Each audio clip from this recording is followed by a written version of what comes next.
Hey, this is Jake with the Dialed Cycling Lab, and today we're going to talk about some flat changing techniques that you may or may not have considered. This is for folks that are riding on a tubed tire setup, not those on a tubeless setup. We'll get into that in another video. Thing one would be always put your label over the stem of the valve. And there's a good reason for that. It's not just because the cycling gods have told you to do that because it makes your bike look pretty, but more so for a functional purpose. And that purpose is basically to start giving you a geographical location as to where you may have gotten a flat. A lot of times when you're out there, you can pick up all kinds of debris and glass and little pieces of wire.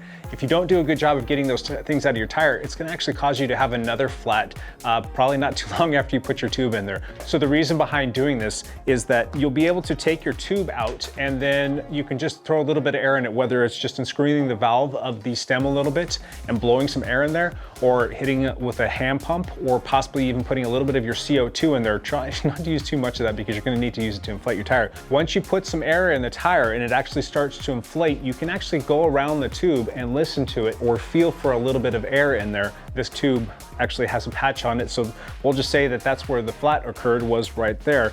It becomes really simple to take the tube and line it up with the tire, and we've got our patch on there. We know that we're gonna need to look about in this general vicinity for that little culprit that actually caused you to flat. So once you dig around in there, 9 times out of 10, you're gonna find a little piece of glass embedded in there, maybe a little wire. If you move the tire around a little bit just to kind of work it around just to find out where that's at, that's pretty much gonna be where your problem's at. I would always suggest too, not just stopping there, but you wanna go ahead and give it a good feel, and you wanna actually give it a good visual inspection and look for any kind of like a little slit or a crack inside the tire that could be a place where a foreign object is hiding.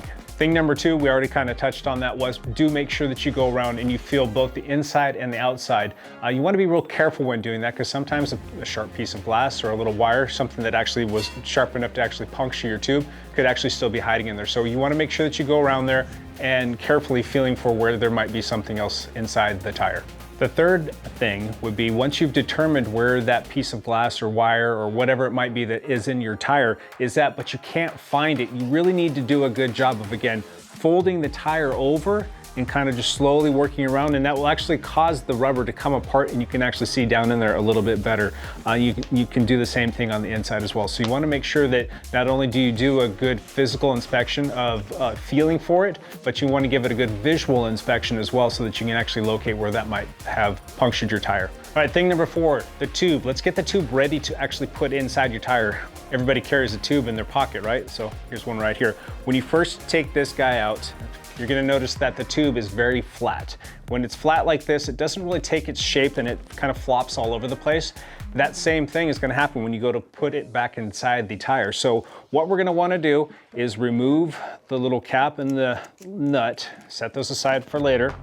And it's really simple to take this Presta valve, we're gonna unscrew it slightly, we're gonna depress it, like that, and now we can just simply blow some air in there with our mouth. I know it might sound kind of gross, but trust me, it's better to put a little air in there, help it take its shape so you can better put it inside the wheel. All right, once you get a little bit of air in there, enough to make it look like it's got a round figure about it, go ahead and screw that nut shut so that it doesn't come out again. Like we talked about, we need to make sure that we find the valve hole here, line up the badging with it, and I've got strong enough hands to put this on there, but for those that don't, make sure you have your tire lever handy. You can simply just use that to pop it over. We're gonna get our new tube right here, slide the stem through the stem hole, and you can see that the roundness of this guy is actually gonna enable me to put it inside the tire much easier, and it's gonna want to already push up inside the tire. And the reason why we wanted to do that is when we go to put it back on, you don't want the tube to get pinched on the bead of the tire that we're gonna be putting back on there. So you're gonna work it all the way around, making sure to push it up in there. And see, we've done a good job of getting that all pushed back up in there, and it's all set in place so that all we have to do now is get that last little section on. And there's always this last little piece right here because we want to snug fit. That last little piece is going to be the hardest part to put on. And that's going to lead us to thing number 5. And that's really just to run around the tire, and you want to almost kind of pinch it. A lot of wheels actually have like a little channel, or if you can get those beads as close as you possibly can together in the middle, that little channel or keeping those close together is actually going to give you a little bit more working room on the outside here. And a lot of times if you got strong enough hands, you can actually work that side to side and get that to go over. But in the event that you're not able to work that over with your hand, you're gonna wanna use your tire lever again. And before you start tire levering it on there, you wanna take the tire lever and start pushing the tube back up inside the tire. All right, once you know it's all the way there, you're gonna start to slowly work it on the wheel. You're gonna want to go back and forth using your thumb to hold this in place here, and then the lever will basically be your little mechanical advantage here, pushing that tube back up in there, and slowly but surely pop it on, just like that.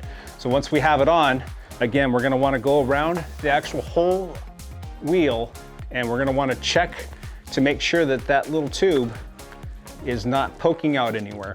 And the reason we want to do that is when we go to inflate it, you don't want the tube to get stuck between the bead, the guide that goes around here on the tire, and the rim of the wheel, because when you go to inflate that, it's gonna really clamp down and it can cause it to flat.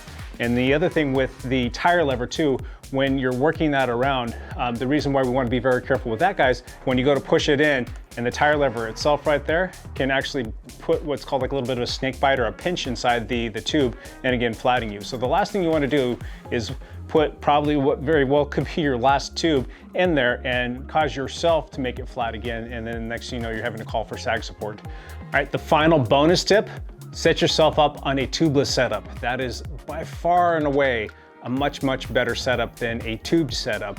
You will thank yourself so many times, and it's such a cost savings in that every time you stop and you get a flat tire, a tube's gonna cost you anywhere from $5 to maybe $6 or7 a tube. A CO2 is gonna cost you anywhere from $1.50 to $3, and plus you're gonna have that 5, 10, 15, 20 minutes of sitting on the side of the road changing that tire.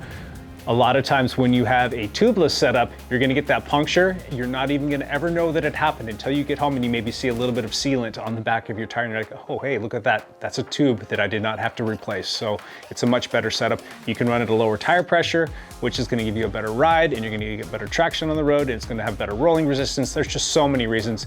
Maybe we'll make another video about that one of these days. But anyway, those are some tips and tricks. I hope you can use these when you're out there on the side of the road. If you have any questions, by all means, leave those in comments. And if there's something out there that I didn't think of or we didn't post up for you today, put it in comments. Let's share. Let's build this community, and let's let everybody know the little things that can help us enjoy our bike rides quite a bit more. Until next time, bye for now.